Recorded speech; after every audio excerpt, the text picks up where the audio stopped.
we were talking a few minutes ago about the way that composers notate and the kinds of instructions and directions you give us. And Tenebray has some of my very favorite instructions. Like what? Well, right at the beginning, I think you say something like, to the violins, like beams of light, Right. which is so evocative to me. Like, Uh-huh. to me, I know exactly Mm-hmm. how I want it to sound. Whether I can do it or not, it's Yeah, another matter. But it's such a beautiful instruction to be given. Yeah, it's so interesting. For me, light is very musical because light can behave like particles sometimes and like waves at other time, right? So, and a line of music, you can say, oh well, it's A, B, C, D, whatever the notes are, or B flat, but it's also a wave or a beam. So for me, it's a very interesting always that duality again.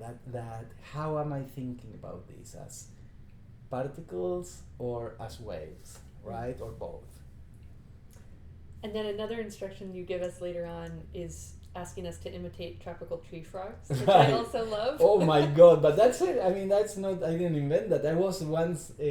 I used to go a lot to Venezuela when I was writing the Saint Mark Passion, and once I was in my room, and it was not outside, not really outside of the city, but it's such a. I mean, once I was in a cafe and a mango just dropped on my drink, and I said, "Wow, this is great." Anyways, but I was in my room one night, and I hear these tropical frogs that I had never heard before, and they were fascinating, and it was like auditory how do you call it? Fireflies, right? Mm-hmm. So I wanted to create this forest of fireflies. You know how they sometimes synchronize and sometimes they don't. So how do you play with asynchronous and then getting synchrony with the tropical frogs or fireflies? You know, like this is like well, you have no that's idea. why I'm a composer and not a philosopher, because a philosopher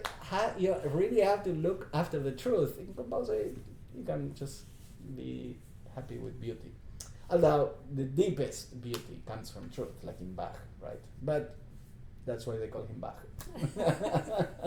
Well, you have no idea how much time we spent in rehearsal trying to debate and try out different tree frog sounds to figure out what kind of sound to get, which I love. And in all the recordings I've listened to, people take very different approaches, and I think it's they're all really cool. I think that there are different families of tree frogs, right? I mean, some families are more harmonious than others.